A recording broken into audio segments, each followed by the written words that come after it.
बिल्कुल। बेटा सुनो, अब आपके सामने क्या था, इससे जस्ट पहले वाले लेक्चर में आप लोगों ने ओर्गल आरेख पढ़ा था।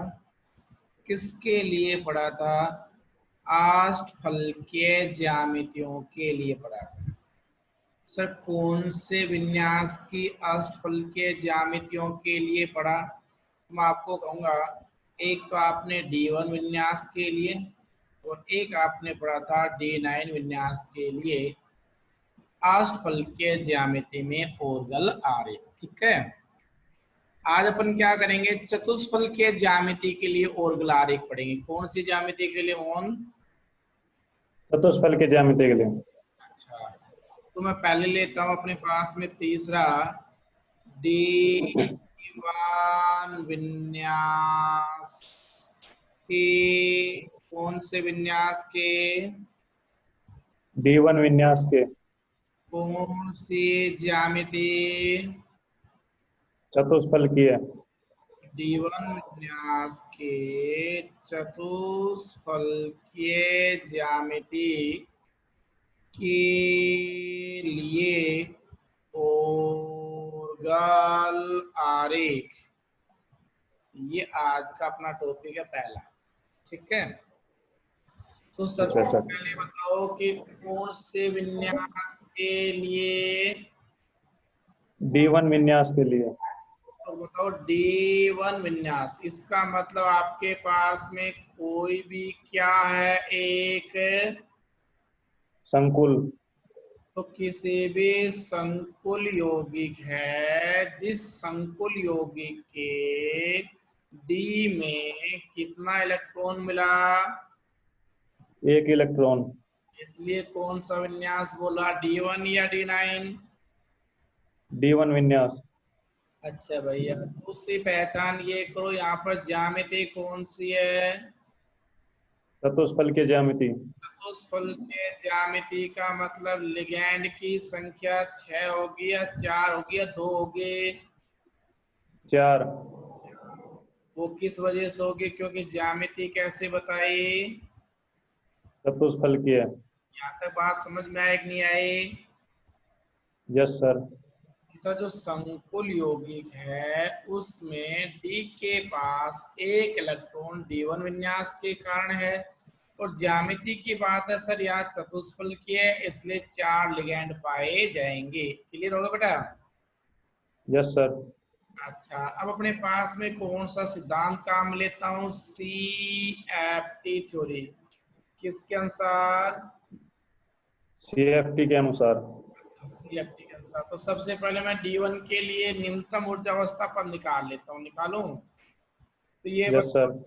ये कौन सा उपकोष है? D उपकोष। डी उपकोष में कितने कक्षक? 5। विन्यास कौन सा काम में लिया यहाँ पर? D1 विन्यास। D1 विन्यास में कितने इलेक्ट्रॉन पाए गए? एक इलेक्ट्रॉन। अच्छा, इसमें m का मान लिखा 0 +1 +2 -1। -1 राइट। Right sir. सबसे पहले बेटा टोटल स्पिन निकालो, तो S = प्लस प्लस अब बताओ, यहाँ से आप मल्टीप्लिसिटी बाहुकता का मान निकालोगे तो क्या फॉर्मूला काम में लोगे? 2s + 1।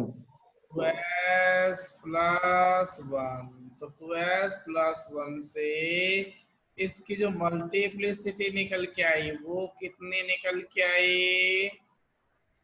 2। 2। तो ये डबलेट कहलाया। यहाँ तक कोई दिक्कत है क्या? No sir. अब इसकी L की वैल्यू निकालें। Yes sir. L की वैल्यू निकालने के लिए बताओ, सबसे पहले ये मान कितना दे दिया? +2। और भी कोई आया? बस एक ही है। एक ही है। ये आया आपके पास में 2 आ गया। ठीक है ना? अब बताओ, अगर 0 आता तो कौन सा कहलाता? S। और पी का मतलब कितनी वैल्यू, 1 और डी का मतलब कितनी वैल्यू, 2 एल बराबर 2, 2 बराबर कैपिटल डी। अपन इसका ट्रम्प सिंबल निकालेंगे, निम्नतम अवस्था पर निकालेंगे, तो वो क्या बता रखा था, 2s plus 1l, right. Right sir. अच्छा, तो 2s प्लस 1 में एक वैल्यू कितनी है 2, l का मान कितना है d, तो निम्नतम पद कितना निकला आपका 2d। 2D। D1 विन्यास के लिए ऊर्जा पद 2D आया। तो आप ग्राफ बनाओगे तो किसके बीच में बनाते थे, और गला रहे, ठीक है ना, तो फिर ऊर्जा ऊर्जा पद और किस क्रिस्टल क्षेत्र की प्रबलता। प्रबलता के बीच में, ठीक है। यहाँ तक अब मैं थोड़ा सा यस सर। करता हूँ CFT के अनुसार, ठीक है। Yes sir. के अनुसार पूछ रहा हूँ, पहले बेटा प्रीति से आप म्यूट हो जाओ, प्रीति। Yes sir. तो सबसे पहले अपने पास में यहाँ पर ये कौन सा उपकोष बनाया, डी कोस। डी उपकोष में बेटा कितने कक्षक हैं, 5। इसमें कौन सा विन्यास है, D1 विन्यास। D1 विन्यास में इलेक्ट्रॉन कितने हैं, 1। आगे चले। Yes sir. अच्छा, अब ये लेकिन ये बताओ बेटा लिगैंड कितने, यहाँ पर ज्यामिति कैसी है, चतुष्फलकीय है। चतुष्फलकीय का मतलब नंबर ऑफ लिगैंड कितने होंगे, 4। 4 लिगैंड होंगे। अभी विपाटन अष्टफलकीय के अनुसार होगा या चतुष्फलकीय के अनुसार, चतुष्फलकीय के अनुसार। क्योंकि लिगैंड की संख्या कैसी है, चतुष्फलकीय। 4, अर्थात चतुष्फलकीय ज्यामिति आपको दे रखा है, प्रश्न में दे रखा है ना। Yes sir. अब बताओ नीचे बताओ कौन सा बनाऊं, T2G बनाऊं या EG बनाऊं, EG। EG का मतलब बेटा कितने कक्षक बनाओ, 3 या 2, 2 कक्षक। 2 कक्षक। ऊपर क्या जाएगा, T2G। T2G है। अब सबसे पहले इलेक्ट्रॉन किस में मिलेगा, EG में। EG में, निम्नतम ऊर्जा वाले में। यहाँ तक कोई दिक्कत है क्या, नो सर। अच्छा। अब बेटा ये क्या करेगा, ऊर्जा का उत्सर्जन। अवशोषण है उत्सर्जन, अवशोषण। अवशोषण। अब ये जब ऊर्जा का अवशोषण करेगा तो नीचे वाला कौन सा कक्षक है ये बताना। EG। अब यहाँ पर ऑर्गल आरेख के अनुसार छोटा लिखो या बड़ा, बड़ा। ऊपर कौन सा है आपका, T2G। T2G है। अब ये इलेक्ट्रॉन जो है वो बेटा ऊर्जा लेकर के, यहाँ से ऊर्जा लेकर के, और ये कहाँ पहुंच गया, T2G में। T2G में पहुंच गया। तो मैंने आपको नोट डलवाया था कि D1 विन्यास में इलेक्ट्रॉनों की दिशा को बेस माना जाएगा, तो इलेक्ट्रॉन कहाँ से कहाँ जा रहा है, EG से T2G में। G से T2G में जा रहा है, सही बात है गलत है, यस सर। कौन जा रहा है बेटा, इलेक्ट्रॉन। अच्छा। आप इसके लिए ऑर्गल आरेख बनाएं, यस सर। तो आप लोगों को बताया था ऊर्जा और क्रिस्टल क्षेत्र की, तो क्रिस्टल क्षेत्र की प्रबलता एवं ऊर्जा के बीच में ग्राफ बनाएंगे, वो कहलाएगा ऑर्गल आरेख, क्लियर। Yes sir. अब यहाँ पर गुड़िया ये बताओ ऊर्जा पद कौन सा है,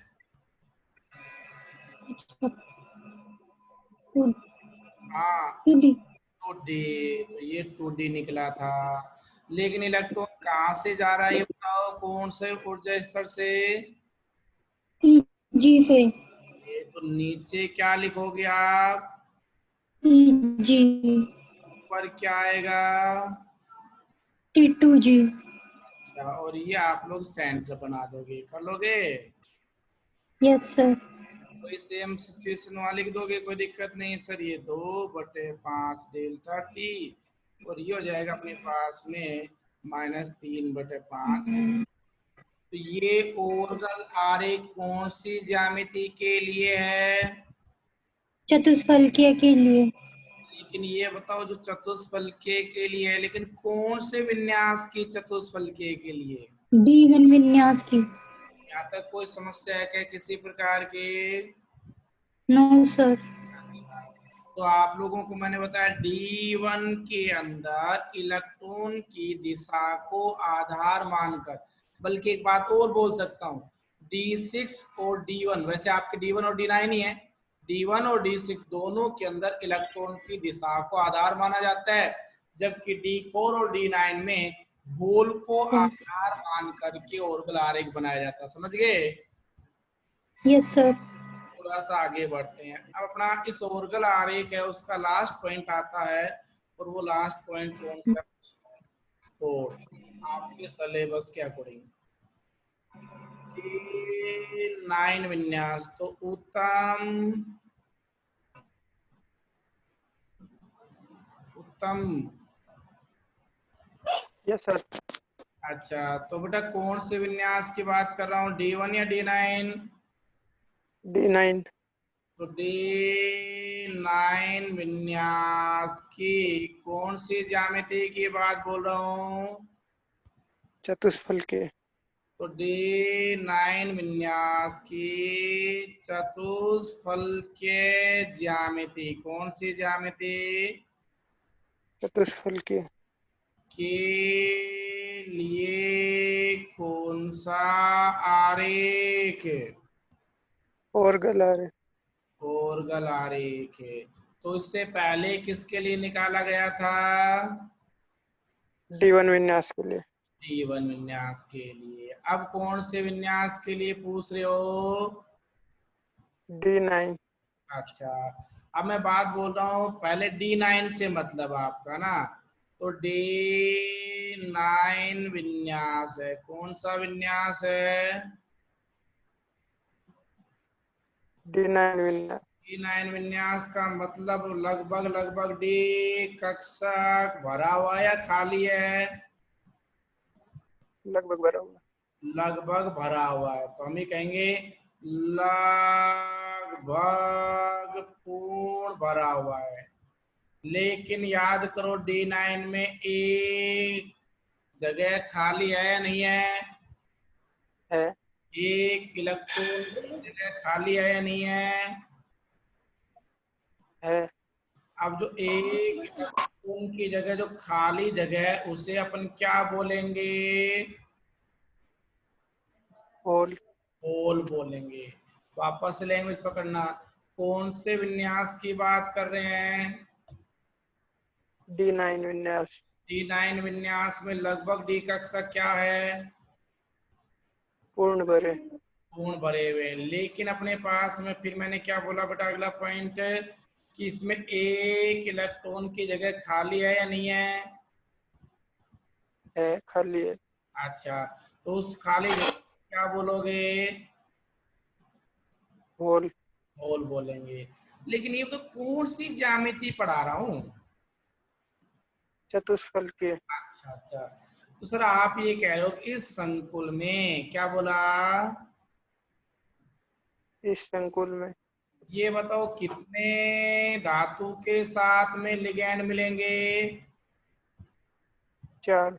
4, क्योंकि ज्यामिति कैसी है? चतुष्फलकीय। अच्छा, तो यहाँ तक ये बात क्लियर हुई या नहीं हुई? Yes sir.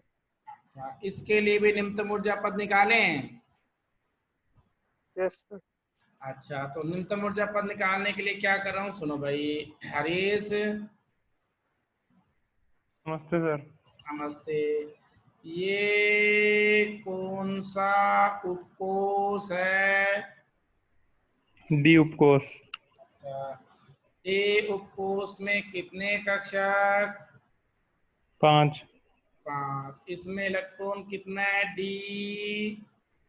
9 9 विन्यास है। D9 विन्यास का मतलब कितने इलेक्ट्रॉन है? 9 इलेक्ट्रॉन। 9 इलेक्ट्रॉन फिल करें क्या? Yes sir. ये होगा 3 4 5 6 7 8 9। एक कक्षक में अधिकतम कितने इलेक्ट्रॉन आते हैं बेटा? 2 तो यहाँ पर ये बताओ, एक कक्षक में एक इलेक्ट्रॉन की जगह खाली है या नहीं है? खाली है सर। अब इस वाली खाली जगह को क्या बोलोगे? होल। होल बोलेंगे, है ना। लेकिन अपन फिलहाल यहाँ पर होल की बजाय क्या निकालना चाह रहे हैं? इसका ऊर्जा पद। क्या निकाल रहे हैं? ऊर्जा पद। ऊर्जा पद निकालने के लिए सबसे पहले स्पिन की वैल्यू निकालो। Yes sir. अच्छा, इसका मान का ये 0 प्लस का 1 और ये प्लस का 2 -1 और ये। -2। तो पहले वाले कक्षक में कुल कितने इलेक्ट्रॉन हैं? 2 सेम चक्रण के अपोजिट चक्रण के? अपोजिट चक्रण के। अपोजिट चक्रण के। अब बताओ, अपने पास पहले वाला चक्रण के लिए वैल्यू कितनी आएगी? Plus half. इसका दूसरे इलेक्ट्रॉन के? Minus half. अच्छा, इससे अगले वाले कक्षक में कितने इलेक्ट्रॉन हैं? 2 वापस उन दोनों का मान कितना है? Plus half minus half. अच्छा, उससे तीसरे वाले में कितने हैं? 2 प्लस हाफ माइनस हाफ। अच्छा, उसके बाद में निकिता। Yes sir. अच्छा बेटा, चौथे वाले में कितने इलेक्ट्रॉन हैं? Yes sir. चौथे वाले कक्षक में कितने इलेक्ट्रॉन हैं? हाँ, लिख दिया। अब लास्ट में बताओ, पांचवे के पास में एक ही इलेक्ट्रॉन है, दो हैं? एक क्लॉकवाइज चक्र। अब मैं इसको देखो क्रॉस कर रहा हूँ। ये plus minus cancel, plus minus plus minus plus minus. बेटा ये बताओ, एस की वैल्यू कितनी निकली? Plus half. Plus half. इसकी मल्टीप्लिसिटी निकालें। 2s plus 1। तो 2 इंटू एस की वैल्यू बराबर कितना निकला? 2 निकला। अब एल की वैल्यू निकालें। अब एल की वैल्यू निकालने के लिए बताओ, अपने पास में पहले वाला जो कक्षक है, आपको दिखाई दे रहा है, मैंने ब्लैक पेन यूज कर लिया।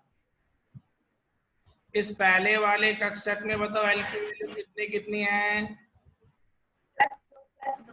Plus 2 plus 2। उससे बाद वाले में?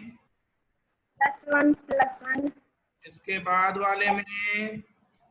+0 +0 -1 -1 -2। अच्छा, अब इनको आपस में कैंसिल करें। Yes sir. ये +2 से -2, ये 1 से 1, 1 से 1, क्या बच गया एल की वैल्यू? दैट मीन्स क्या कहलाए बेटा?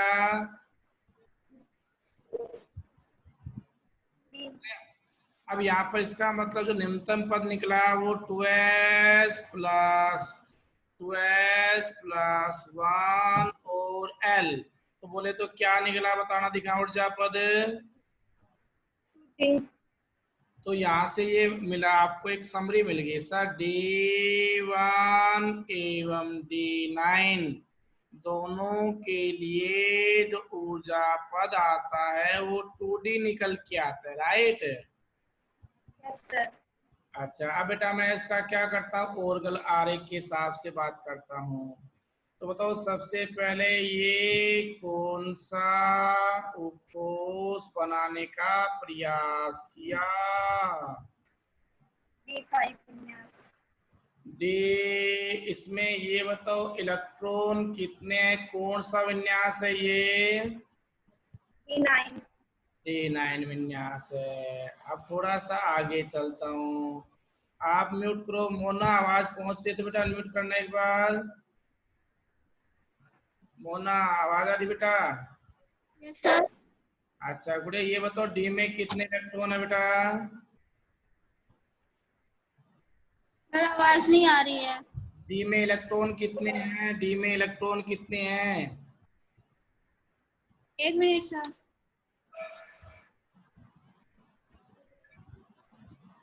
क्या सर? डी में कितने इलेक्ट्रॉन हैं? कौन सा विन्यास है ये? सर D9 विन्यास है। D9 विन्यास का मतलब इसमें कितने इलेक्ट्रॉन हैं? 2 इलेक्ट्रॉन होंगे सर। 9 इलेक्ट्रॉन है तो 1 2 3 ऐसे तो 6 7 8 और 9 बढ़ दिए। Yes sir. अच्छा अब बात ये आती है कि यहाँ पर D9 जो विन्यास है उसकी कौन सी ज्यामिति की बात कर रहे हैं? चतुष्फल के ज्यामिति की। चतुष्फल के ज्यामिति का मतलब बेटा कितने लिगैंड पाए गए? 4 लिगैंड। 4 लिगैंड पाए गए चतुष्फल के ज्यामिति। अब चतुष्फल के ज्यामिति के हिसाब से बेटा हमने CFT सिद्धांत पढ़ाया था। ये कहता है चतुष्फल के ज्यामिति में क्या होता है, जो लिगैंड 4 हैं वो धातु के समान ऊर्जा के 5d कक्षकों को 2 भागों में तोड़ते हैं, लेकिन नीचे वाला कहलाता है EG। कौन सा? जी। और ऊपर वाला कौन सा कहलाता है? T2G। कौन सा है? अच्छा अब इसमें इलेक्ट्रॉन फिल कर रहे हैं देखो, तो 1 2 3 4 5 6 7 8 9 कितने इलेक्ट्रॉन भर दिए बेटा? इलेक्ट्रॉन भरते सर। तो अब बताओ एक ये जग खाली है या नहीं है? Yes sir. इसे क्या बोलते हैं? होल। क्या बोलते हैं? होल।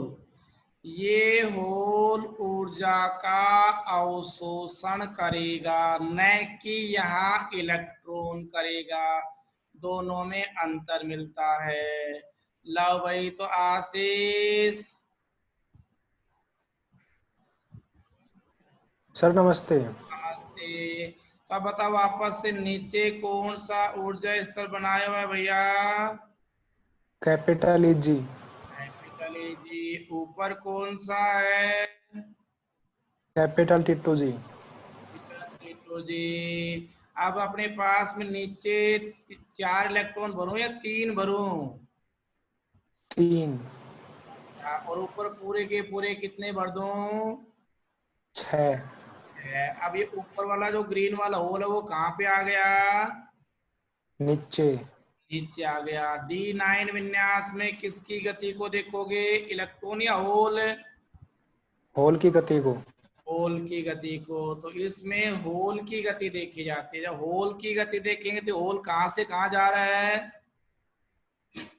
T2G से EG में। अच्छा अब अपन इसका आरेख बनाएं। Yes sir. ऊर्जा तथा क्रिस्टल क्षेत्र की प्रबलता के बीच में बलवान किस किस के बीच में? ऊर्जा तथा क्रिस्टल क्षेत्र की प्रबलता। ये क्रिस्टल क्षेत्र की प्रबलता बेटा। और ये इस साइड में आपकी क्या हो गई? ऊर्जा। इनके बीच में ग्राफ प्लॉट करें। Yes sir. D9 विन्यास के लिए ऊर्जा पद कितना निकाला था? 2D। 2D। तो ये मैंने कर दिया सर, ये 2D हो गया। ये बताओ पहले होल देखेंगे या इलेक्ट्रॉन देखेंगे D9 में? और होल। तो ये होल कहाँ मिला? T2G और उसके बाद ये कहाँ पहुंच जाएगा? EG में। जी में इस प्रकार से इनका मूवमेंट देखा जाता है और वही मध्यवर्ती सिस्टम हो गया कि नहीं हो गया? Yes sir. तो ये D1 के लिए बोलना चाह रहा हूँ या D9 के लिए? D9 के लिए। कौन सी ज्यामिति के लिए बोलना चाह रहा हूँ? चतुष्फलक की ज्यामिति। चतुष्फल के ज्यामिति। तो ये हो गया 3/2 डेल्टा टी टेट्राहेड्रल के लिए, -2/5 डेल्टा टी टेट्राहेड्रल के लिए। यहाँ तक कोई समस्या है क्या? No sir. तो ये कहलाया ओर्गल डायग्राम या आरेख। बन गया? Yes sir. अच्छा, तो ये आपको पॉइंट था यूनिट नंबर 3 पार्ट 1। यहाँ से ज्यादा इम्पोर्टेंट होते हैं बेटा हुंड के नियम, उसी के साथ निम्नतम अवस्था पद, और सबसे ज्यादा यदि आप यूनिवर्सिटी के पेपर उठा के देखोगे तो ये आप लोगों से ओर्गल आरेख पूछा हुआ मिलेगा। क्या मिलेगा पूछा हुआ? बना लोगे?